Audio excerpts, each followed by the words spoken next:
Hello my dear APSC group 2 aspirants, welcome to expert online classes. ఈ short వీడియోలో మనం underemployment అంటే ఏంటి తెలుసుకుందాం. అండర్ ఎంప్లాయ్మెంట్ అంటే ఫర్ ఎగ్జాంపుల్ ఇక్కడ ఒక మనకి ఇండివిజువల్ ఉన్నాడు అనుకోండి. ఈ individual is educated and he's trained and he's also skilled.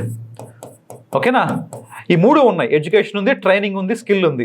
But ఇతని ఎడ్యుకేషన్, ట్రైనింగ్ అండ్ స్కిల్కి తగ్గ జాబ్ అతను తెచ్చుకోలేకపోయాడు. ఓకేనా, అలాంటి సిచ్యువేషన్ ఆర్ అలాంటి ఎంప్లాయ్మెంట్ని అండర్ ఎంప్లాయ్మెంట్ అంటాం అనమాట. ఓకేనా, ఫర్ ఎగ్జాంపుల్ ఒక పిహెచ్డి స్కాలర్ ఒక ప్యూన్ జాబ్ చేశాడు అనుకోండి. పిహెచ్డి స్కాలర్ ఒక ప్యూన్ జాబ్ చేశాడు అనుకోండి, దాన్నే మనం అండర్ ఎంప్లాయ్మెంట్ అంటాం. అతని ఎడ్యుకేషన్, అతని ట్రైనింగ్, అతని స్కిల్కి సంబంధించిన ఆ లెవెల్ జాబ్ కన్నా తక్కువ లెవెల్ జాబ్ చేయడాన్నే అండర్ ఎంప్లాయ్మెంట్, అతను అండర్ ఎంప్లాయిడ్ అని అంటాం అనమాట.